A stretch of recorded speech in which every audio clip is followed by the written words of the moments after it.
Assim, antes não era muito bom, quando era o posto, porque a gente tinha pouco acesso na consulta, era muito difícil, tinha um acolhimento, mas consulta com o médico, que às vezes tu precisa conversar com o médico, era difícil, mas agora está tudo muito bom. Não tenho queixa, o atendimento é rápido, dentro do fluxo de gente que tem, né, no posto. Eu não tenho queixa nenhuma agora está muito bom mesmo, de verdade.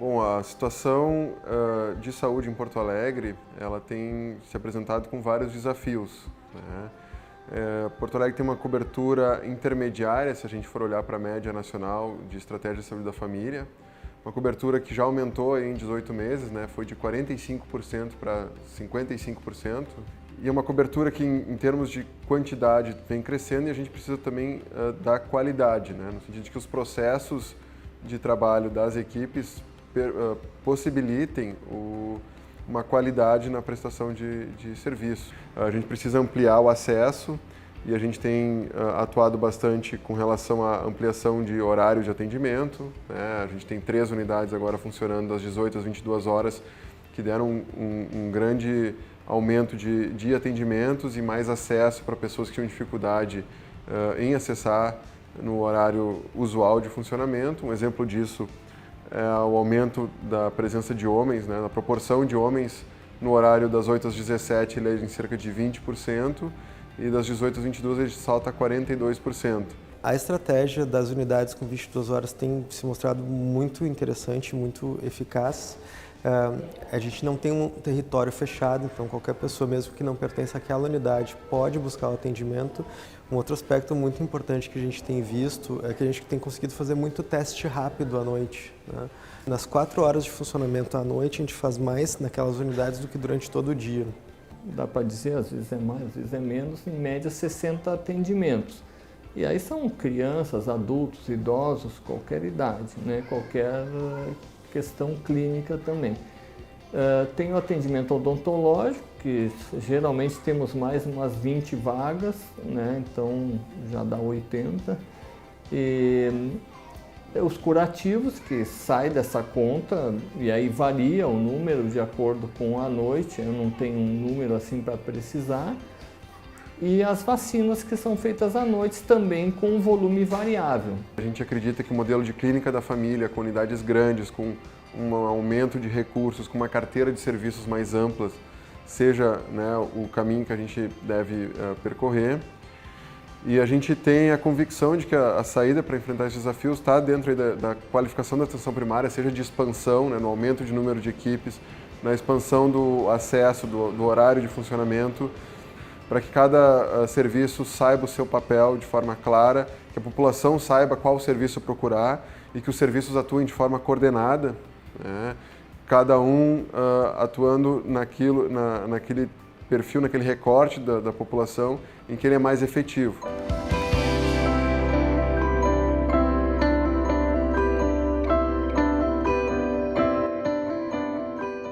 Se a gente não vem na casa para saber o que está acontecendo, o mínimo detalhe, a gente não tem como passar para a equipe, né? As agentes comunitárias fazem as visitas domiciliares e elas nos sinalizam quando tem uma necessidade de dar uma orientação maior, coisas mais específicas, mais graves, mais complexas, e aí a gente combina em reunião, né, e vai na visita domiciliar, então. Agora com a clínica da família melhorou muito, né? Agora a gente tem vontade de vir fazer a visita mais ainda e oferecer para eles o que eles precisam, né?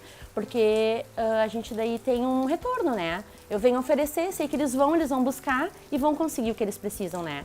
Ali na nossa clínica são 4 dentistas e 2 residentes, então são 6 dentistas para a população. Então assim, o acesso está bem facilitado. Eu fiz uma consulta com a médica do posto de saúde e ela me encaminhou para o oftalmonet. Aí fiquei esperando a marcação da consulta. Passou uns meses e eles me mandaram uma mensagem do WhatsApp e fizeram contato telefônico também para confirmar a consulta. Não demorou muito. Achei muito bom porque agiliza as consultas, né? Diminui a fila de espera também. a melhor forma da gente fazer essa alocação de maneira adequada é trabalhar com a regulação, né? E a regulação, ela tem um papel muito importante que pode ser feito, né, através da telemedicina. A gente tem exemplos já na dermatologia com o Dermatonet, em que os médicos enviam fotos das lesões e os dermatologistas à distância interpretam e dão a recomendação de condutas. E isso acabou com a nossa fila de espera em dermatologia. O paciente atualmente com o teleoftalmo, ele tem maior acesso, né? E o ponto principal que a gente tem conseguido resolver é o caso de refração, ou seja, pacientes que precisam óculos. Então a pessoa ela não tem uma doença ocular, né? Ela não precisa de um tratamento oftalmológico, a pessoa precisa simplesmente de uma prescrição de óculos. E estes casos a gente já consegue resolver por telemedicina. Obrigada pelas confirmações. O caso que deseja discutir. É o seguinte, é um paciente de 42 anos. Ele refere que surgiu umas bolhas, uns flictemas ao redor dos olhos e ele também refere uma mancha hipercrômica em face à esquerda há muitos anos. Fala que está aumentando de tamanho, também sem prurido, não tem nenhum sangramento, só tem uma coloração só, é bem simétrica até. Parece uma lesão bem benigna. Todas as profissões de nível superior da atenção primária à saúde, eles podem ligar e conversar com um colega que vai ajudá-los a resolver as dúvidas. Esse é um serviço que nós começamos em 2012 e foi, né, se desenvolvendo com a chegada dos Mais Médicos. Foi um serviço que foi ampliado para todas as unidades básicas de saúde do Brasil, então hoje atendemos as mais de 40 mil unidades básicas de saúde do Brasil, em que esses profissionais podem ligar e discutir com o colega qual a melhor conduta frente àquele paciente que ele está atendendo.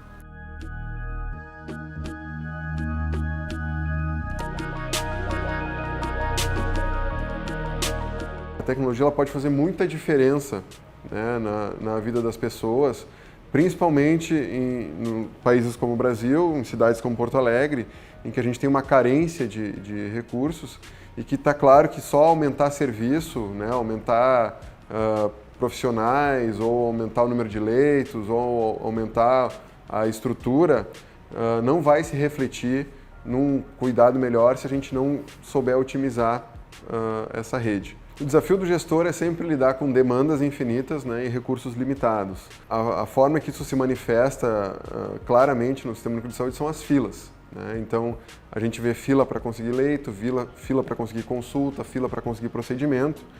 E tanto o GERCOM quanto o gerente, eles se dispõem a conhecer melhor essa fila, né? São ferramentas que nos ajudam a saber quem são as pessoas que estão nas filas, quais são as demandas que elas têm, e conhecendo as demandas a gente pode fazer uma prioridade que não é por ordem de chegada. Quando nós começamos a utilizar os sistemas informatizados de regulação de pacientes, nós começamos a ter uma maior transparência nas etapas dessas solicitações. Então hoje a gente consegue acompanhar tanto no sistema de consultas quanto no sistema de internações, que é o GERCOM e o gerente, todas essas solicitações, né, dos pacientes, desde o seu pedido até a chegada do paciente aqui no hospital. Então isso ajuda muito o paciente em não cair numa agenda que não vai resolver a demanda dele, né? Em Porto Alegre, a gente mais ou menos tem uma oferta de 25 mil consultas especializadas por mês. Uma parte desse total são consultas que não tem fila de espera, então a gente deixa acessível para as unidades de saúde, mas 15 mil dessas consultas a gente regula todos os meses. Então tem um profissional que olha esses encaminhamentos e se decide se vai autorizar ou não. Os objetivos do sistema é reduzir o tempo de espera para todas as partes do processo, ocupar melhor os leitos, evitar que um leito fique desocupado um tempo, quer dizer, melhorar essas taxas de ocupação, que é um indicador importante, né?